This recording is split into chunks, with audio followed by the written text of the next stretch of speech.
important. But it wasn't really until I was studying for licensure that I really started to catechize myself. I mean, in a disciplined fashion, intentionally seeking to memorize it. Yeah.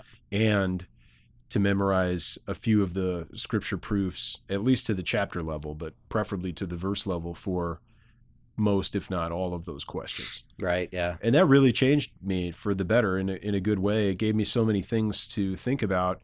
I like in the catechism's not going to convert somebody. I mean, they might be converted by the Spirit as they study it and come to understand the scriptures.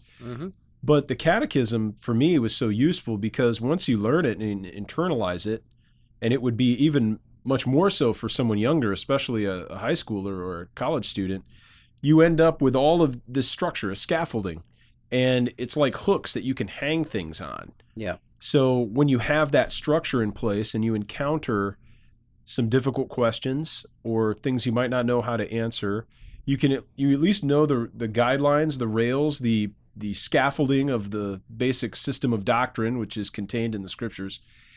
And then you learn how to approach an issue through the questions and answers that you already have in your system.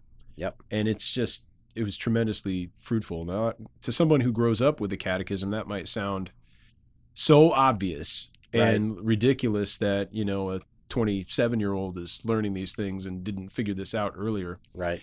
But at the same time, for someone who wasn't catechized, even though they grew up in a Presbyterian church, right, how amazing that was, how useful it would have been for me in college when I was being bombarded with all sorts of different ideas, like dispensational premillennialism. Never heard of that. Someone's like, what do you know about the rapture? And I'm like, I don't know what a rapture is, And then he's telling me about all the different events and post-trib, pre-trib, all this kind of stuff, and I had no context. No way to process it. No way to process it other than just start going and reading Revelation, but also without a proper hermeneutic or anything. I'm just reading, and like, how do you even approach no frame the of text? nothing or Nothing. anything. Yeah, no grid, no nothing. Yeah, other than Christ returns in the flesh and that we'll be raised imperishable, and I knew all those things. Right. But my grid, my system of doctrine was very minimal. Yeah. So the catechism for me was so critical and important for me to learn and develop that system of doctrine. And then whatever else I read, whether orthodox or not, you have those categories in place.